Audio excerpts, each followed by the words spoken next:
The playoffs are here, and you can predict the action all the way to the finals with FanDuel Predicts. Predict the spread, the total points, and even the game-winning moments that make the playoffs. Sign up and get a $25 bonus with FanDuel Predicts. Offered by FanDuel Prediction Markets, LLC, a registered futures commission merchant. 18-plus bonus is non-withdrawable and expires 7 days after receipt. Trading derivatives involves significant risk and may not be suitable for all investors. Manage your activity with their consumer protection tools. Restrictions apply. See terms at FanDuel.com/predicts/bonus-offer-terms. Listen, all you New Yorkers. Excuse me, taxi. Okay, we're looking around. This is the 77 WABC minicast. Welcome back. You're back in the Stone Zone right here on the Roger Stone Show on the Red Apple Audio Networks. We're on the most influential radio stations in America today. And very grateful to my friend John Katsimatidis for allowing me this opportunity. Now we are joined by Joe Hoft. Joe Hoft is one of the most influential alternative journalists in the country today. He was an executive with multiple corporations in the audit and finance areas throughout his entire career. He performed work around the world, eventually landing in Hong Kong for nearly a decade. Joe began writing with his twin brother Jim at the Gateway Pundit in 2016. And I want to tell you, if you ever want a couple guys in the foxhole with you when you're under fire, Joe and Jim Hoft are true patriots. They printed the truth when they tried to smear me in the Russian collusion hoax. When no one else in the media wanted to go anywhere near me, the Hoft brothers were there every day telling people the truth about the outrageous attempts to stage a coup and destroy the presidency of President Donald Trump. He's written 9 books total, but an incredible 3-book best-selling series on the 2020 election labeled The Steal, which was praised by President Donald Trump himself. He and his brother have both been targets of the deep state as well due to their incredible, ongoing, effective reporting throughout the past decade. He is a man I'm proud to call my friend. Joe Hoft, welcome to the Roger Stone Show. Roger, great to be here. Thanks so much. It's a real honor. So, Joe, you had a piece that I saw this week that I really had to highlight. I continue, like you are, to be outraged by the plight of Tina Peters. Tina Peters was an election official in Mesa County, Colorado, and she's in prison right now, not because she did anything wrong, but she had the audacity to actually keep the proof that the Colorado election was stolen. And for that, they have sent this woman to prison, and they refuse to release her, despite the fact that she is ill, and even the courts have ruled that her sentencing and her sentence does not fit what they claim is her crime. You uncovered the fact that a corrupt and biased judge, one Matthew Barrett, who sentenced Tina Peters, got caught lying in his letter to the governor as he sticks to his erroneous and abusive sentencing of Tina Peters, who is not well. Tell us about this, Joe. Yeah, thanks, Roger. And as you're talking and sharing the story about Tina, I'm reminded of your story or General Flynn's story or the numerous President Trump stories where these great men, not just and Rudy's, the greatest people in America today, maybe in history, the greatest Americans, the ones that they've gone after. And you know, so in a way, it's almost like an honor that you were targeted and others, but the hell that they put these people through is unbelievable. Tina's story is just, it's breath, it takes your breath away. It's so disgusting. Just, you and Flynn and the rest over the years.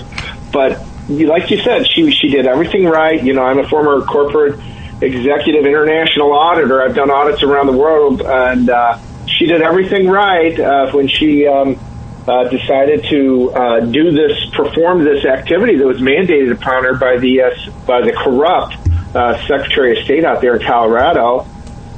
She did it. It was some exercise that she was told to do. I think the whole state, every county was mandated that they perform this. They called it a trusted build. It's amazing how they always use these bogus names to dictate what they're going to do. It was the total opposite. What Tina did that others didn't was that she copied and kept a copy of her data before this trusted build, and then she compared it to what her data was after the trusted build, and her data from a recent election had changed. And so she reported that and was really a whistleblower. And instead of being praised for her work and what she did and being prudent and basically doing her job. Again, not only as a state employee, because she was running this Mesa County as a county clerk, which elections were under her purview, but also she was working on behalf of the federal government. It was some of those elections were federal elections, and that brought in an argument for some people on the supremacy clause. But anyways, they arrested her. They eventually threw her in prison. This judge is just vile. If you ever were to play that some of those comments from that judge during her sentencing, he was full of just vile hate for Tina. And Tina's a good woman, a Gold Star mom, and he gave her 9 years, and it was outrageous. And anybody that knew Tina, and she became well known even before her trial, just a beautiful lady, Gold Star mom. It never should have happened to her or anyone. And she's been in prison since that time. So they're trying to get her out. There's people like Peter Tickton, who's an attorney, is trying to do that. And one thing, there's been a number of things that they've done. One, even President Trump gave her a pardon. There's been a debate over the president can give someone a pardon over state crimes. I put up a piece not long ago, Roger, that says, no, there's some precedence for this. That before the early, like the 1920s or something, a pardon was considered a president. He could pardon either a state or a federal crime. Similar, based on even precedence with the English and the way their court was set up. So they've ignored Trump's pardon. They, like you mentioned, they sentenced her to 9 years, more, I believe, and then this judge recently sent a letter to the governor of Colorado as he's deciding whether to pardon her, because everybody knows that the state head, which would be the governor, could pardon her. And this judge said, "Oh no, I did everything fine. Everything I did with my sentencing was perfect. It was right in within the guidelines." And Tina's attorney said, no, that's not true.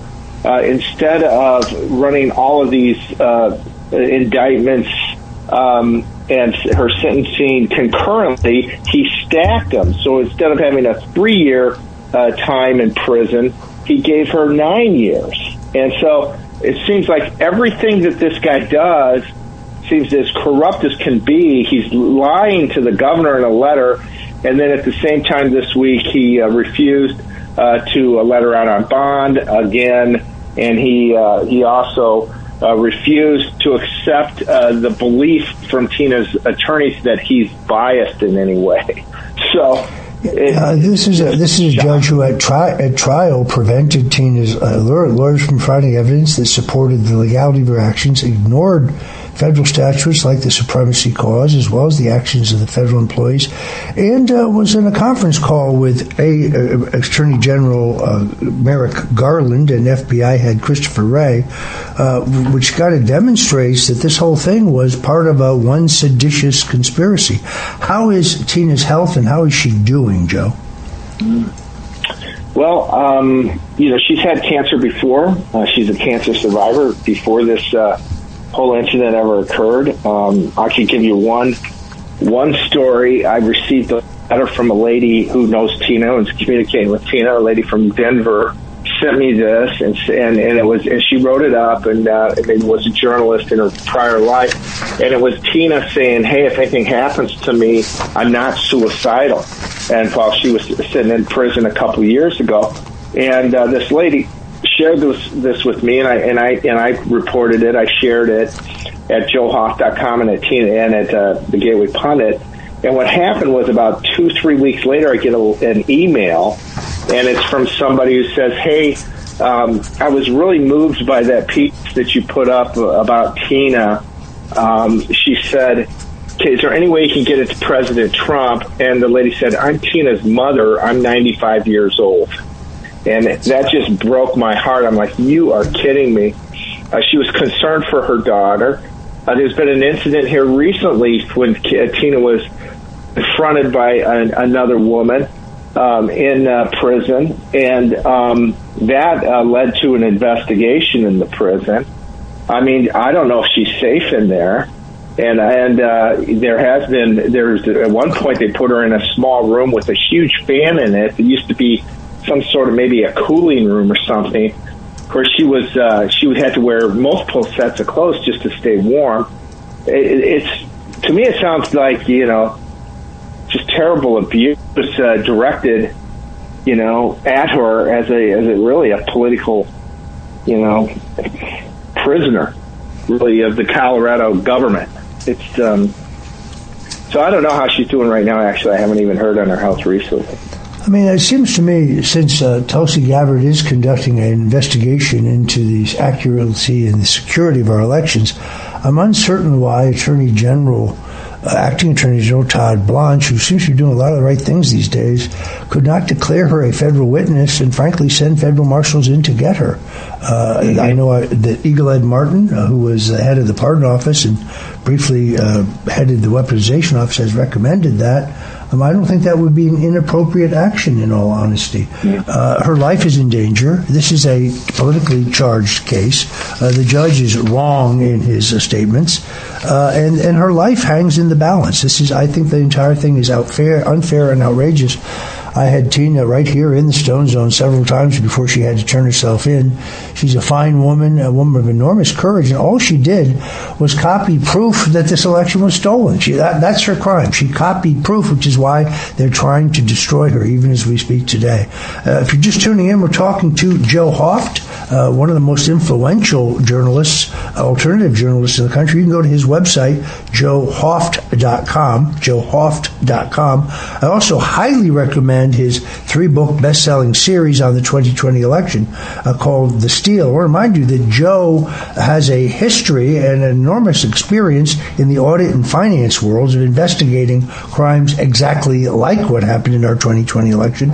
You want to get his 3-part book, The Steal, praised by President Donald Trump himself. Of course, there's an ongoing effort. Try to go to Google and try to look up a story on the Gateway Pundit or on joehoft.com, and you'll have to get down pretty deep before you find that story.